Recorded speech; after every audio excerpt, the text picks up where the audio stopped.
खरं तर सांगली जिल्ह्याला व सांगली शहराला कुस्तीची मोठी परंपरा आहे। हरिनाना पवार असतील, ज्योतिरामदादा सावर्डे असतील, हिंदकेसरी मारुती माने भाऊ, हिंदकेसरी गणपतरावजी अंडळकर माझे गुरु, ह्याच चौकामधून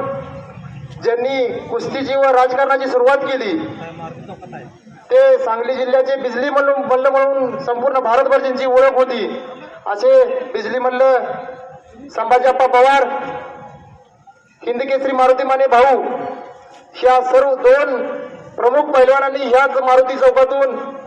कुस्तीची व राजकारणाची सुरुवात केली व 3 वेळा नाहीतर 4 वेळा आमदार झाले संभाजीप्पा आणि हिंदकेसरी मारुती भाऊ आणि खासदार झाले। आणि ह्याच चौकातून आज माझ्या